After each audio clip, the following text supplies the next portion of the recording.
सभी को नमस्कार। आज आपके सामने 10वीं कक्षा में लेकर के आया हूं हिंदी विषय की।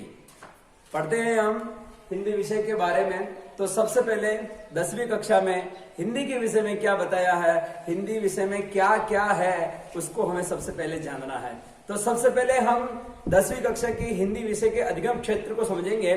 जो अधिगम क्षेत्र है, हमें क्या क्या सीखना चाहिए, वो सीखने का क्षेत्र कौन कौन सा है, उसके बारे में हमें जानना है। तो सर्वप्रथम इधर देखिए, ये अधिगम क्षेत्र है। तो अपठित बोध। अब अपठित बोध में क्या होता है, जैसे अपठित बोध में एक होता है अपठित। अपठित का मतलब होता है जो पढ़ाया नहीं गया, है ना। यानी कि जो आपकी पाठ्य पुस्तक का जो कोर्स है, जो पाठ्यक्रम है, उस पाठ्यक्रम में वो पाठ नहीं है, ठीक है, वो होता है अपठित। तो आगे बात करते हैं। अपठित बोध जो है वो कितने अंक का आएगा परीक्षा में? 8 अंक का। कितने अंक का? 8 अंक का। अब एक अपठित बोध यानी एक गद्यांश और एक पद्यांश, ये दोनों एक के जो है एक एक पैराग्राफ आएंगे। यानी 4 नंबर का गद्यांश आएगा और 4 नंबर का पद्यांश आएगा, जो आपकी पाठ्य पुस्तक में पाठ नहीं है, उसी में से। आगे बात करते हैं निबंध की। भ्रष्टाचार पे लेकर के, या रोजगार पे लेकर के, या समाज सुधार पे लेकर के, या स्वच्छता पे लेकर के। तो इस तरह किसी भी कोई भी एक टॉपिक पर या एक प्रकरण पर, एक बिंदु पर जो है निबंध दिया जाता है, और वो निबंध जो है 8 नंबर का होता है। उसी प्रकार आगे रचना होता है। तो उस रचना में पत्र प्रारूप बनाना, पत्र लिखना करना, ये प्रार्थना पत्र लिखना, व्यवसायिक पत्र लिखना, जो पत्र आता है वो रचना आती है। वो रचना जो है 4 नंबर का होता है, जो उसमें रचना पत्र लेखन आदि करना होता है। उसके बाद आता है हमारा व्याकरण। व्याकरण में क्या क्या हमें पढ़ना है? क्रिया है, विशेषण है, कारक है, काल है, वाच्य है, समास है, वाक्य शुद्धि है, लोकोक्ति है, मुहावरे हैं। ये सारे के सारे जो है हमारे व्याकरण के विषय के अंतर्गत आते हैं। तो ये जो है अपने 12 नंबर के हैं। फिर आगे बात करते हैं हम पाठ्य पुस्तक की। पाठ्य पुस्तक, उस पाठ्य पुस्तक में आपको कितना ये दिया जाएगा, जो क्षितिज नाम की जो पाठ्य पुस्तक है, उस क्षितिज में 48 अंकों के प्रश्न पूछे जाते हैं। तो इस तरह ये 80 का पूर्णांक होता है, जो आपको आपके विद्यालय के अंतर्गत पढ़ाया जाता है। आगे बात करते हैं हम सबसे पहले नींव की, यानी आधार की। आधारोधिकरण आत्मा, आधार ही अधिकरण का आत्मकारक है। तो सबसे पहले किसी भी विषय को जानने के लिए पूर्ण रूप से उसके आधार को जानना महत्वपूर्ण है। तो हिंदी विषय का जो आधार है, वो आधार क्या है? व्याकरण। क्या है? व्याकरण। तो अब ध्यान देना, इस व्याकरण के अंतर्गत जो हम पढ़ेंगे, व्याकरण का मतलब मैंने बताया ना आपको क्या है? आधार। क्या है? आधार, नींव, ठीक है। फिर आगे ध्यान दो, इधर व्याकरण का जो सबसे पहला हमारा टॉपिक होगा, वो टॉपिक होगा हमारा क्रिया। कौन सा टॉपिक होगा? क्रिया। तो सबसे पहले हम क्रिया को पढ़ेंगे। उससे पहले आप बिना समय गंवाए, आपको मैंने पहले भी बताया होगा कि अपने पास में एक पेन और एक रजिस्टर रखें, जिससे कि हम इंपॉर्टेंट चीजों को लिख सकें, नोट कर सकें। आगे बात करते हैं हम फिर से क्रिया के विषय में। तो क्रिया सबसे पहले किसे कहते हैं? ठीक है, क्रिया किसे कहते हैं, क्रिया की परिभाषा क्या है, क्रिया क्या है, ये इस प्रकार के जो प्रश्न बनते हैं, इस प्रश्न को समझने के लिए, जानने के लिए इसका उत्तर आप लिखेंगे कि क्या है क्रिया किसे कहते हैं? किसी भी कार्य का होना या पाया जाना क्रिया कहलाता है। ध्यान रखें, फिर से लिख रहा हूं मैं, किसी भी कार्य का होना या पाया जाना क्रिया है।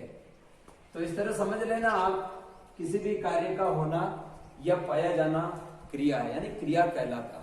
तो आगे ध्यान देना, इधर क्रिया किसे कहते हैं तो ध्यान देना, किसी भी कार्य का होना पाया जाना ही क्रिया कहलाता है। ठीक है, तो अब ध्यान दें, ये इसकी परिभाषा थी।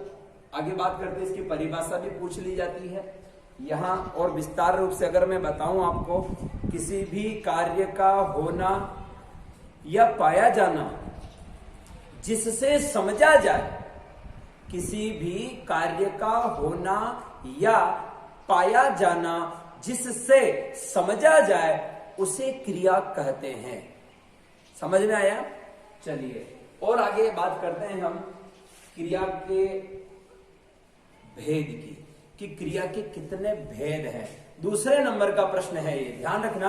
एक प्रश्न में बता चुका हूं आपको इसकी परिभाषा के विषय में, दूसरा प्रश्न में बता रहा हूं क्या, क्रिया के भेद। याद रखना, क्रिया के भेद कितने होते हैं।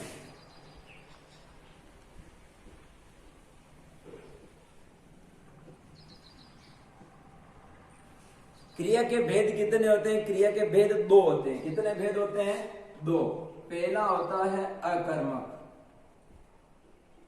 और दूसरा होता है सकर्मक। तो इस तरह ये क्रिया के दो भेद होते हैं, ये याद रख लेना आप। क्रिया के कितने भेद हैं? दो भेद हैं, एक अकर्मक और दूसरा है सकर्मक। फिर आगे बात करते हैं क्रिया के भेद। ये दो प्रश्न हो चुके हैं आपके। तीसरे प्रश्न पर आने से पहले मैं आपको छोटी सी एक चीज समझाना चाहूंगा, जिसे आप बड़े ध्यान से समझेंगे, यही मैं आशा रखता हूं आपसे। तो उसके लिए सबसे पहले आप देखें, जो मैं सारणी बनाने जा रहा हूं, इस सारणी को समझना है, और इस सारणी को आप समझ गए तो लगभग आप ये जान लीजिएगा कि इसमें विशेष जो इंपोर्टेंट जो चीजें हैं, मुख्य जो बिंदु हैं, उन्हें आप जान जाएंगे। तो इसलिए जो मैं यहाँ लिखता हूँ वो अपने पास एक नोटबुक रखें, उसमें आप लिखें कि ऐसा नहीं है कि आप एक बार वीडियो देख करके सारी चीजें जो मैं पढ़ा रहा हूँ वो आप याद कर सकते हैं। असंभव, ऐसा नहीं हो सकता है, मैं जानता हूँ। इसलिए अगर और इसको अच्छी तरह से अपने दिमाग में उतारना है, मानो मस्तिष्क में उतारना है, तो उसके लिए क्या होना जरूरी है? प्रयोग होना जरूरी है। तो आप लिखेंगे जो मैं बताना चाह रहा हूं। पहले समझें कि क्रिया का वर्गीकरण।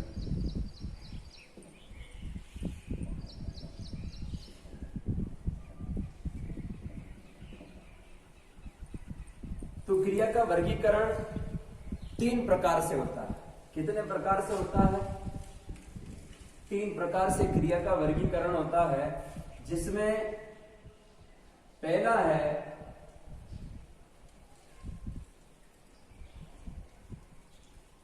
कर्म के आधार। पहला कौन सा है? कर्म के आधार पर। अब पहला ये हो गया कर्म के आधार पर। दूसरा होता है काल के आधार पर।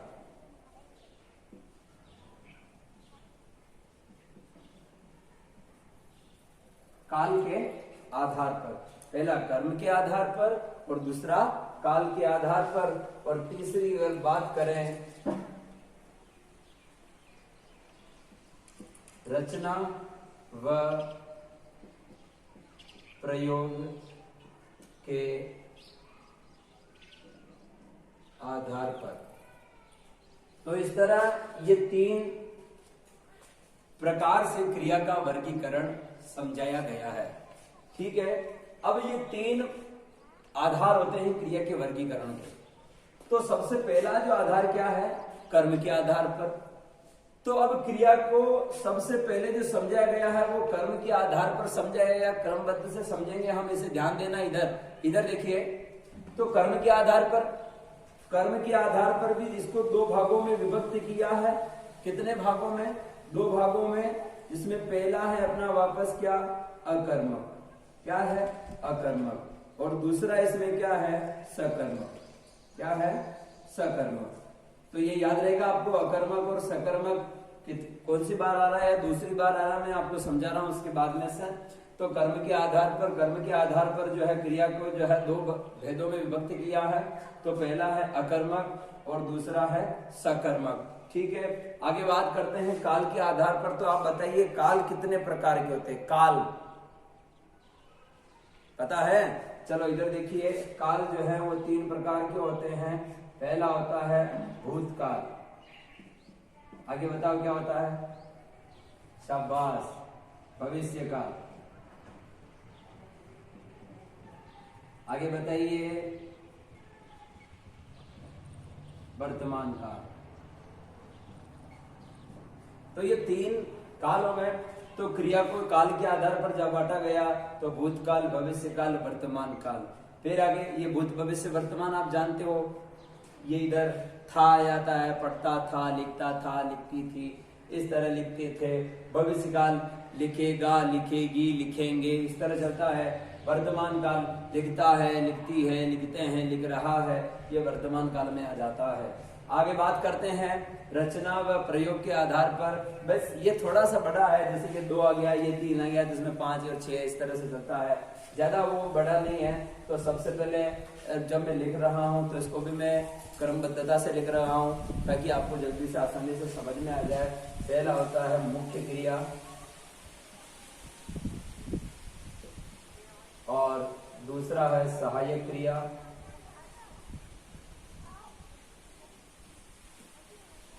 तीसरा है संयुक्त क्रिया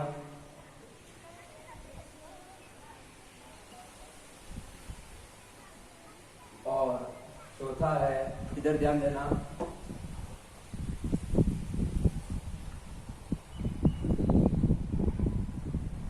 पूर्वकालिक क्रिया और आगे है तात्कालिक क्रिया। ठीक है, फिर आगे है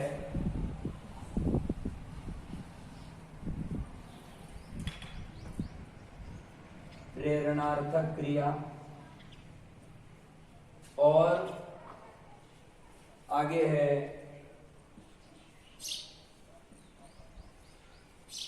नाम धातु क्रिया और एक लास्ट है इसमें और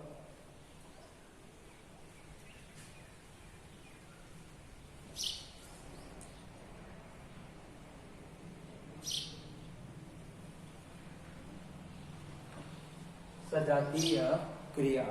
तो इस तरह ये रचना में प्रयोग के आधार पर जो है क्रिया को इतने प्रकारों में समझाया गया है।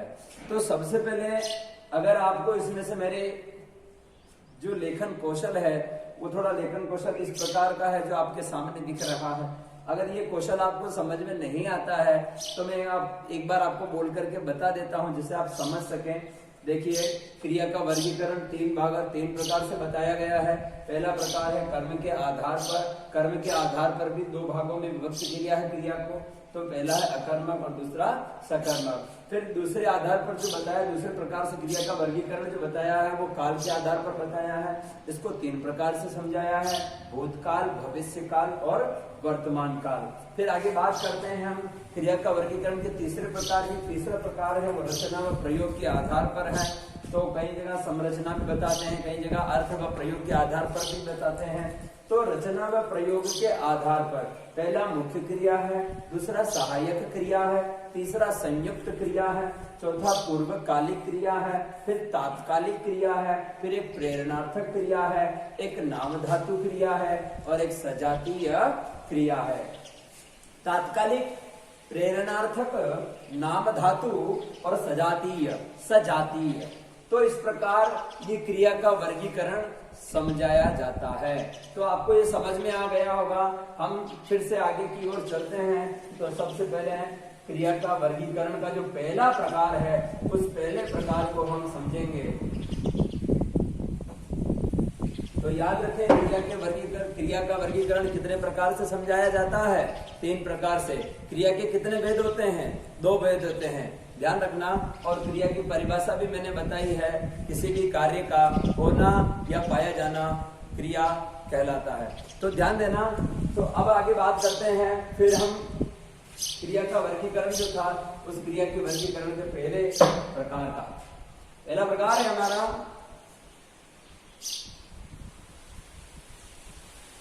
कर्म के आधार पर क्रिया क्रिया के भेद। कर्म के आधार पर क्रिया के भेद उसे समझेंगे। पहला है हमारा अकर्मक। अब अकर्मक क्रिया किसे कहते हैं पहले इसे समझना है। अकर्मक क्रिया किसे कहते हैं इसे समझना है। तो सुने ध्यान से कि जब किसी क्रिया का प्रभाव या फल, जब किसी क्रिया या प्रभाव का फल कर्ता पर पड़ता है, किस पर? कर्ता पर। जब किसी क्रिया का प्रभाव या फल कर्ता पर पड़ता है तो उसे अकर्मक क्रिया माना जाता है। बस याद रहेगा ना, अकर्मक क्रिया। जब किसी क्रिया का प्रभाव या फल कर्ता पर पड़ता है तो वहां पर अकर्मक क्रिया मानी जाती है। अकर्मक क्रिया मानी जाती है। अकर्मक क्रिया किसे कहते हैं? जब किसी क्रिया का प्रभाव या फल कर्ता पर पड़ता है तो उसे अकर्मक क्रिया मानी जाती है। तो अब आगे ध्यान देना है। उदाहरण के लिए मैं आपको समझा रहा हूं। उदाहरण आप देखें, जैसे राम लिखता है, राम लिखता है, ठीक है। और लिखता हूं मैं दूसरा उदाहरण के साथ साथ में, सीता लिखती है। और एक उदाहरण लिखता हूं, बच्चे हंसते हैं। ये तीन इसमें मैंने वाक्य लिखे हैं, इन्हें समझना है तो आपको अकर्मक क्रिया की समझ में आ जाएगी अगर इसे आप समझ लिया तो सबसे पहले आप देखिए इधर अकर्मक। जब किसी क्रिया का, किसका? क्रिया का प्रभाव या फल कर्ता पर पड़ता है, ना कि कर्म पर। कर्ता पर पड़ता है तो वहां पर अकर्मक क्रिया मानी जाती है। जैसे ध्यान देना आप, राम लिखता है, ये अपने आप में एक वाक्य है। तो आप इसमें बताइए कि क्रिया शब्द कौन सा है, पहला। फिर बताना है कि क्रिया को करने वाला कौन है। बस इसमें आपको दो चीजें समझनी है। दो चीजें आप समझ जाओगे तो आपको बाद का भी मैटर है सारा समझ में आ जाएगा। राम लिखता है, राम लिखता है, तो यहां राम लिखता है तो इसके अंदर आप देखिए कि लिखना क्या है? क्रिया है। लिखना क्या है? क्रिया।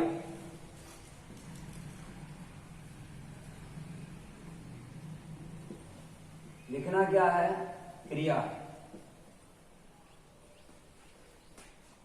तो ये लिखने का कार्य कौन कर रहा है? राम कर रहा है।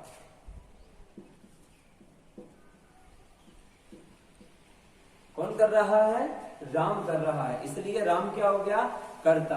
क्रियायाम जनकत्वम इति कारकत्वम। क्रिया के जनक को ही हम कार्य क्या कहते हैं? कर्ता कहते हैं। ध्यान रखना, ठीक है।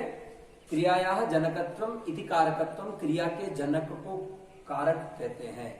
तो इसी तरह जब इस क्रिया को जो निष्पन्न करता है, उस क्रिया को निष्पन्न करने वाले को या कार्य को करने वाले को हम क्या कहेंगे? कर्ता कहेंगे।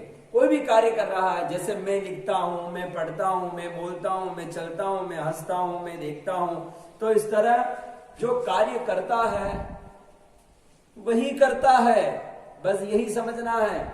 आगे ध्यान दो, इधर राम लिखता है। लिखना क्या है? क्रिया है। इस क्रिया को कौन कर रहा है? राम कर रहा है। इसलिए राम क्या है? करता है। लिखना क्या है? क्रिया है। राम क्या है? करता। लिखना क्रिया। इसमें कर्म है ही नहीं। आप देख रहे हैं, इसमें कर्म नहीं है। बस ये लिखना, लिखता है, ये पूरा ये क्या है? क्रिया है। ये करता है, कर्म इसमें है ही नहीं, इसलिए क्या है? अकर्मक है। क्रिया का प्रभाव किसके ऊपर पड़ रहा है? राम के ऊपर पड़ रहा है, इसलिए ये अकर्मक है। अच्छा, इसमें समझ में नहीं आया तो कोई बात नहीं, दूसरा उदाहरण भी आप देखो तो समझ में आएगा। तो आगे ध्यान देखना, इधर क्या लिखा? दूसरा उदाहरण मैंने लिखा सीता लिखती है ना। तो ये सीता लिखती है, इसे आप समझना। सीता लिखती है, लिखना क्या है, फिर से क्रिया, कौन लिख रही है, सीता लिख रही है। देखो इधर लिखता है, इधर लिखा लिखती है, तो ये लिखता है, ये पुल्लिंग है कि स्त्रीलिंग है, आप देखिए इधर, ये पुल्लिंग है कि स्त्रीलिंग है, इसका फल या प्रभाव इसके ऊपर पड़ रहा है नहीं पड़ रहा, इन दोनों में कम्युनिकेशन बैठ रहा कि नहीं बैठ रहा, ये आप थोड़ा शब्दों को समझ करके भी देख सकते हैं। जैसे ये क्रिया शब्द है, इस क्रिया शब्द को देख लीजिए, यहाँ लिखती है, यह सीता था, यह सीता लिखती है, सीता स्त्रीलिंग है तो क्रिया भी स्त्रीलिंग में है, सीता एक वचन में है तो क्रिया भी एक वचन में है। ठीक है, तो ये क्रिया हो गया और ये कर्ता हो गया, इसमें कर्म नहीं है, इसलिए जब क्रिया का प्रभाव या फल कर्ता पर पड़ता है तो वह अकर्मक क्रिया मानी जाती है। क्रिया स्त्रीलिंग है तो कर्ता भी स्त्रीलिंग है, क्रिया एक वचन है तो कर्ता भी एक वचन है। बस यही हमें समझना है। लास्ट वाला उदाहरण आप समझ लीजिए, बच्चे हंसते हैं, तो अब आप इसमें समझिए कि हंसना क्या है, क्रिया है, हंसते हैं, बच्चा क्या है, या बच्चे क्या है, ये कर्ता है।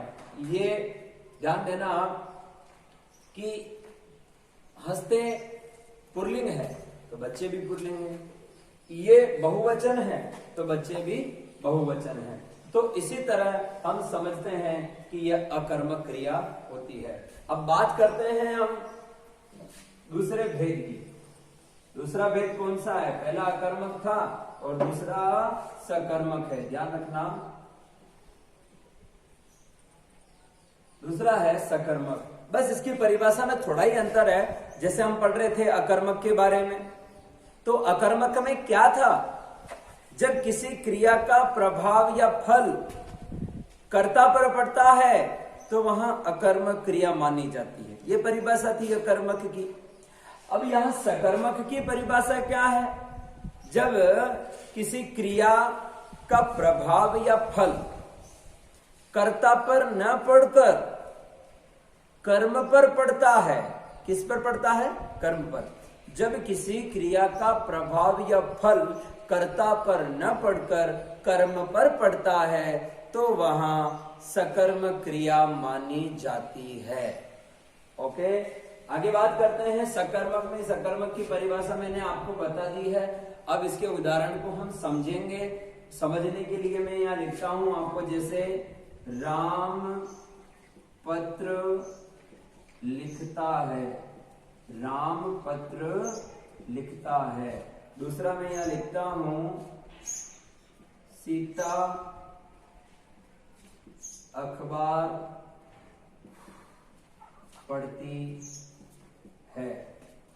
ठीक है, तो इस तरह ये उदाहरण मैंने लिखा है।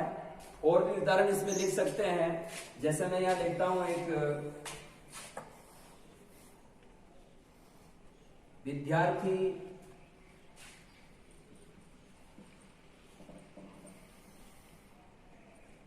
भोजन बनाते हैं। ये तीन मैंने वाक्य फिर से लिखे हैं, आप इसे समझें। राम पत्र लिखता है, सीता अखबार पढ़ती है, विद्यार्थी भोजन बनाते हैं। पहले हमने ये पढ़ा था कि अकर्मक में राम लिखता है, सीता लिखती है और बच्चे लिखते हैं। ये देखा, बच्चे हंसते हैं। तो इस तरह अब इसमें मैंने और जो उदाहरण लिखा है वो क्या है? सकर्मक में राम पत्र लिखता है, सीता अखबार पढ़ती है, विद्यार्थी भोजन बनाते हैं। बस इसकी परिभाषा ये थी। सकर्मक की परिभाषा क्या थी? सकर्मक क्रिया की परिभाषा ये थी कि किसी भी क्रिया का प्रभाव या फल जब कर्ता पर न पड़कर कर्म पर पड़े तो वहां पर सकर्मक क्रिया मानी जाती है। जैसे कि एक चीज और आप इसमें समझें कि जैसे एक लिखते हैं हम अकर्मक और एक हो सकर्मक। ठीक है, ये दो है। अ का मतलब होता है नहीं, अमूल्य, जिसका कोई मूल्य नहीं है ना। इसी तरह सकर्मक यानी कर्म के साथ, अकर्मक जो कर्म के साथ नहीं, बिना अकर्म यानी बिना कर्म के। ठीक है, और सकर्मक यानी कर्म के साथ में। ये चीजों को आपको समझना है। स का मतलब सहित होता है, अ का मतलब नहीं होता है। इसी चीज को हम समझना। ये चिड़िया बहुत बात करती है। चलिए ये चिड़िया यहाँ से फिर आगे बात करते हैं सकर्मक की। तो राम पत्र लिखता है, सीता अखबार पढ़ती है, विद्यार्थी भोजन बनाते हैं। इस चीज को अपन ने देखा है। तो अब यहां हमें समझना है कि इस पहले वाले वाक्य में क्रिया शब्द कौन सा है। क्रिया शब्द, क्रिया लिखता, यही है ना, ये लिखता है, ये इसका क्रिया शब्द। इस क्रिया को कौन कर रहा है, पत्र कर रहा है कि राम कर रहा है, इसे हमें देखना है। क्रिया को कौन कर रहा है, राम कर रहा है। तो राम क्या हो गया यहां पर, कर्ता। राम क्या है, कर्ता। राम क्या कर रहा है, पत्र लिखता। तो राम की क्रिया क्या है, लिखना। ये हो गया अपना क्रिया। अब ये क्या बच गया, कर्म। ये हो गया अपना कर्म, यानी कर्ता, कर्म और क्रिया। इसको समझ लिया आपने।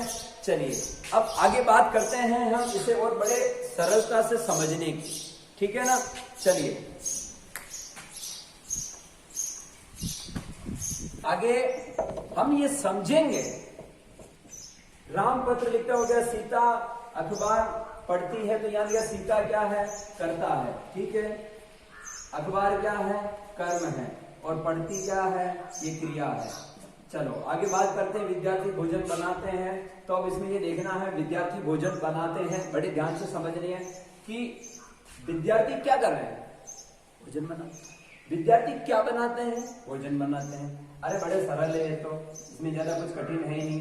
ये क्रिया हो गया, ये कर्म हो गया, ये कर्ता हो गया, बस विद्यार्थी भोजन बनाते हैं।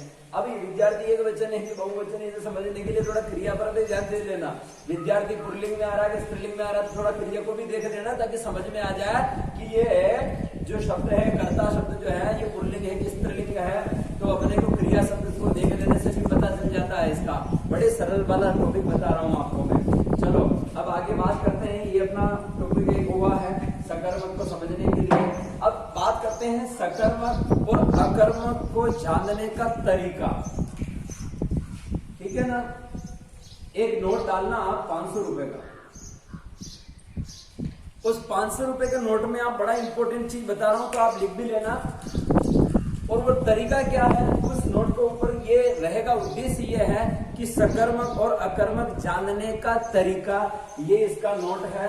तो हमें सबसे पहला जो तरीका है, क्या, दूसरा है किसे, और तीसरा है किसको। ये 3 है।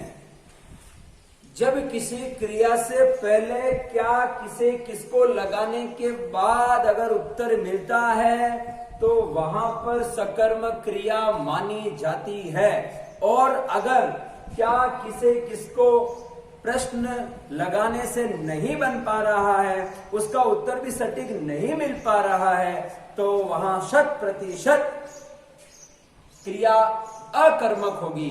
याद रख लेना, क्या, किसे, किसको लगाने के बदले हमें अगर उत्तर मिल रहा है, क्या, किसे, किसको, इन शब्द से अगर प्रश्न बना रहे हैं, इन प्रश्नों से अगर हमें उत्तर सही रूप से मिल रहा है, तो वहां पर कौन सी क्रिया होगी, सकर्मक क्रिया होगी। अगर उत्तर सही नहीं मिल रहा है, तो वहां पर क्रिया अकर्मक होगी। तो ये आपको मैंने जो ट्रिक बताई है, इस ट्रिक को बड़ा इंपॉर्टेंट है। पूरा टॉपिक, पूरा जो आधार है, उन 3 शब्दों में बटा हुआ है। इन 3 चीजों को आपको याद कर लेना है। सकर्मक और अकर्मक क्रिया को जानने का तरीका, क्या, किसे, किसको। इसको हम पढ़ेंगे अगली वीडियो में। तब तक के लिए आप सभी को नमस्कार। जुड़े रहे हमारे नए चैनल के साथ।